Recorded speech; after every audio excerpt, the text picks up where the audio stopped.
The media uses the wolf as the bad guy. They still do to this day. And for some reason, people believe it. A lot of people don't like wolves. A lot of people don't know about what wolves actually do. They have a reputation that they really do not deserve.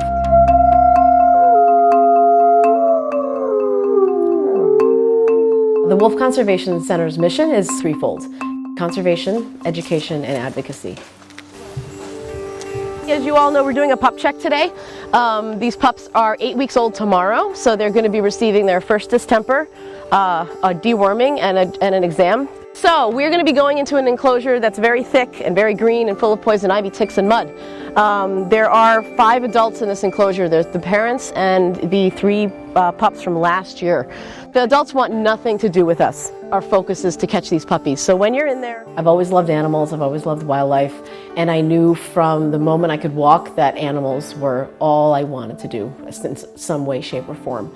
So as a kid, I always thought, a veterinarian, how can you help animals? So I grew myself for that through high school, through college, and then I read an article in the paper about this place, and I couldn't believe there were wolves literally in my backyard. So when I first started, I started as a volunteer. I was a veterinary technician at the time, so I sort of took the care of the wolves under my wings as a volunteer, and then it just evolved into this position. I was very lucky to be able to be here in its infancy.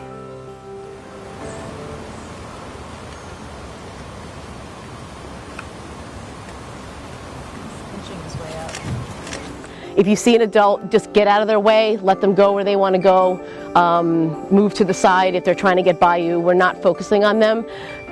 Those who have leather gloves and you know who you are puppy catchers. If you do not, we have 2 populations of wolves here essentially. We have our ambassador wolves and our species survival plan, or SSP wolves. Our 3 ambassador wolves are Canadian Rocky Mountain Grey wolves. With these 3, we accomplish our mission of education. I really believe that when people can see an animal face to face, they change minds. And as we know, wolves come with such negative connotations. So the rest of the population here of the 51 wolves are red and Mexican wolves. Both of these wolves are critically endangered. The Mexican gray wolf is found currently in a little pocket that spans across New Mexico and Arizona. And now they're also starting reintroductions in northern Mexico. There are approximately 140 or so Mexican wolves in the wild. And then the red wolf, also critically endangered. They're sadly not doing as well in the wild. There's approximately 30 at this point, and they can be found in the Alligator River National Wildlife Refuge in North Carolina. The reason why most of these wolves are off exhibit is that some of them have the potential to be released into the wild one day. Wolves are innately just fearful of people. With our red and Mexican wolves, we want them to be afraid of us, because if they do get released, that's what's going to keep them alive. We're putting these wolves back on the landscape, and they breed, they have their packs, and then these packs have their packs, and they keep going as they should, but they're within these boundaries that are defined by people. They don't see that line that they're not supposed to cross, so that can be a problem, and that I think will continue to be a problem, not just for wolves, but for any animal that's out there.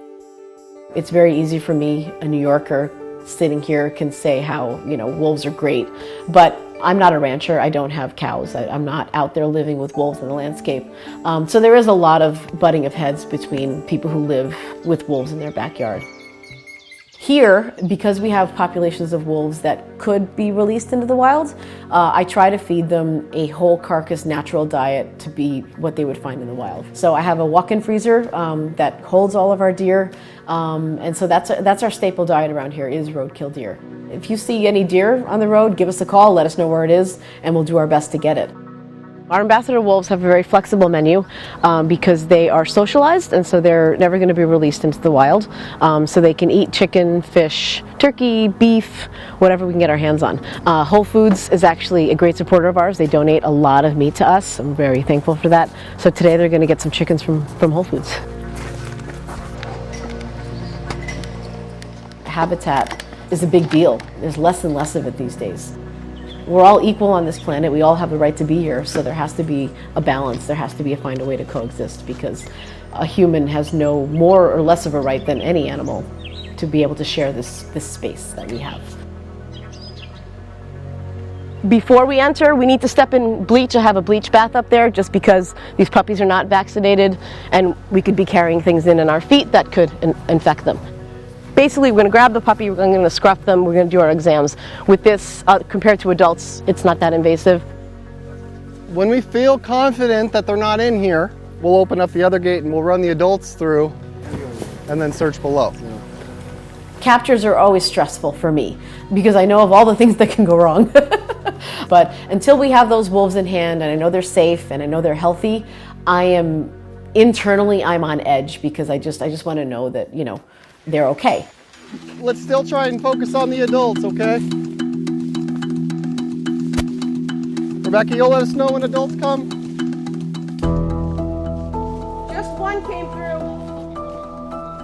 Wolves are, on the inside, they're just like dogs. The blood work is the same, the vaccines are the same, all the general care is pretty much the same. The big difference between wolves and dogs is behavior. We have created the dog to want to serve people, to want to be our companions, to want to work with us. The wolf has no interest in doing anything for us. Our ambassador wolves, they're socialized, they're not domesticated, and people often confuse the two. When I raise them from pups, I'm just getting them used to people and diminishing their fear of us. They don't come when they're called, they don't sit. You know, I have a German Shepherd. If I give him a bone, I can take that bone right out of his mouth, no questions asked. If I were to take that chicken out of one of those wolves' mouths today, it would be a very stupid move. Do we have all four of them now? Yep. That was easy. Just like dogs, wolf pups need a series of vaccines to give them protections. So we do this at 8 weeks, 12 weeks, and 16 weeks. 4.8 pounds. We're really looking for any congenital abnormalities that could have happened in utero, any physical abnormalities that may have happened even after they were born. Teeth look all very normal. These are all deciduous teeth.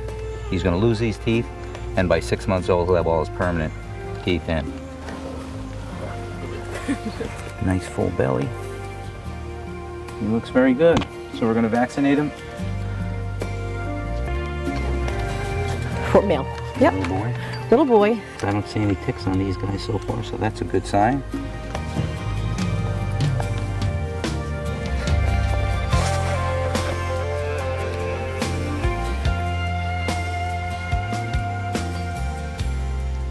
She's very cute. Yeah, she is.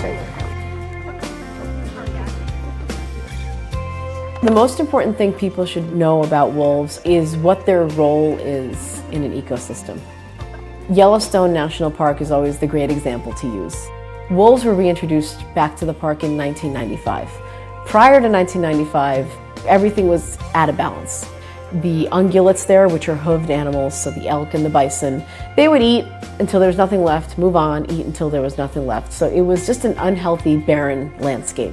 Once the wolf was put back, the entire ecosystem came back into balance. So now, when these animals were grazing, they would have to be aware that there could be a predator over their shoulders. So they would eat, look around, move, eat, look around, move. And in doing so, everything was allowed to grow properly.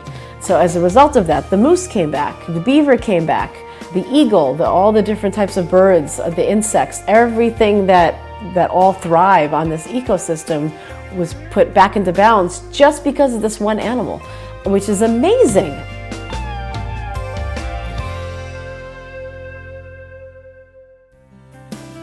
A lot of people, kids always ask, well, what can we do? How can we make a difference? One thing you can do is obviously support organizations like us that are fighting to put wolves back on the landscape. The donations are how we survive. If you're not able to financially contribute, on our social media, we provide people ways to make a difference. Letters they can write, petitions they can sign to make the public as active as possible. In this field, it's not a 9-to-5 job. When I go home, I don't shut off the Wolf Center. These animals are part of me. So, and that's with everybody here. We're here because we love the mission. We're passionate about what we do. We believe in what we do. So it's not a job. It's really a way of life.